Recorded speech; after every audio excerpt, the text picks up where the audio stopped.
Welcome to genius minutes. இன்னைக்கு உங்களுக்கு இருக்கிற 7200 மினிட்ஸில் எனக்காக 5 மினிட்ஸ் கொடுத்ததுக்கு ரொம்ப நன்றி. இது வரைக்கும் நம்ம சேனல் சப்ஸ்கிரைப் பண்ணலைன்னா மறக்காமல் சப்ஸ்கிரைப் பண்ணிவிட்டு அப்படியே பெல் பட்டனையும் ப்ரெஸ் பண்ணிடுங்க. ஹலோ ஃப்ரெண்ட்ஸ், இன்றைக்கி பார்க்க போகிற வீடியோ கொள்ள நடுங்க வைக்கிற கொரோனா தாக்காமல் எப்படி எஸ்கேப் ஆகிறதுன்னு பற்றி தான். அது மட்டும் இல்லாமல் நம்ம டெய்லி யூஸ் பண்ணுற பொருளில் ஒருவேளை கொரோனா வைரஸ் வந்தால் அந்த வைரஸ் எவ்வளோ நேரம் உயிர் வாழும் அப்படிங்கிறத பற்றி தான் இந்த வீடியோவில் டீப்பாக பார்க்க போகிறோம். அமெரிக்காவை சேர்ந்த கொரோனா வைரஸ் ஆராய்ச்சியாளர்கள் எந்தெந்த பொருளில் எவ்வளோ நேரம் இந்த வைரஸ் உயிரோடு இருக்கும் அப்படின்னு தகவல் கொடுத்துருக்காங்க. அந்த தகவல் தான் இப்போ நம்ம பார்க்க போகிறோம். நம்ம ரெகுலராக யூஸ் பண்ணுற பார்சல் அட்டை பெட்டிகளில் அதிகபட்சமாக இந்த வைரஸ் 24 மணி நேரம் வரை உயிரோடு இருக்கும்.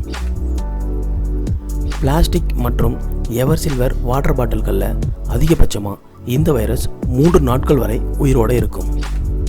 தாமிர பொருட்களில் அதிகபட்சமாக 4 மணி நேரம் இந்த வைரஸ் உயிரோடு இருக்கும். டெய்லி நம்ம யூஸ் பண்ணுற எவர் சில்வர் பொருட்களில் 13 மணி நேரங்கள் இந்த வைரஸ் உயிரோடு இருக்கும். அது மட்டும் இல்லாமல் பிளாஸ்டிக் பொருட்களில் அதிகபட்சமாக 16 மணி நேரம் வரை உயிரோட இந்த வைரஸ் இருக்கும்.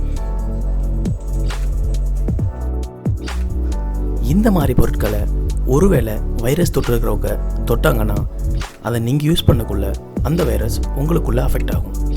அப்படி அஃபெக்ட் ஆகக்கூடாதுன்னு நினச்சிங்கன்னா உங்கள் கையில் நல்லா சோப்பை போட்டு வாஷ் பண்ணுங்கள்.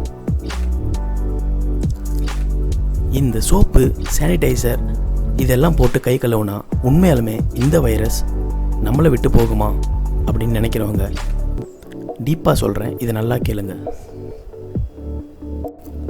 பொதுவாகவே சோப்போட மூலக்கூறுகள் 2 முனைப்பகுதிகளை தான் கொண்டு இருக்கும். ஒன்று தண்ணியை அட்டாக் பண்ணி தான் இருக்கும், மற்றொன்று கொழுப்பை அட்ராக்ட் பண்ணி இருக்கும். இந்த வைரஸோட ஸ்ட்ரக்சரை இப்போ பார்க்கலாம். இதோட செல்சுவரானது புரோட்டீன் மற்றும் கொழுப்பால் ஆனது.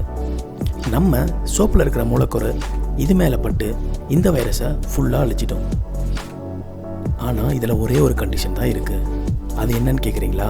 இந்த ரியாக்ஷன் நடக்கணும்னா கொஞ்சம் டைம் வேணும். டைம்னா மணிக்கணக்கில் இல்லைங்க, அதாவது குறைந்தபட்சம் 20 செகண்ட் ஆச்சும் வேணும்.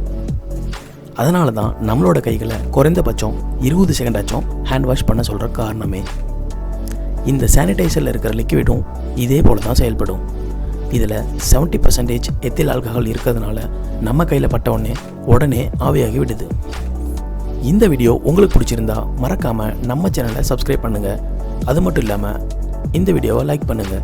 நீங்கள் பண்ணுற ஒவ்வொரு லைக்கும் தான் அடுத்த வீடியோ பண்ணுறதுக்கு ரொம்ப மோட்டிவேட்டாக இருக்கும்.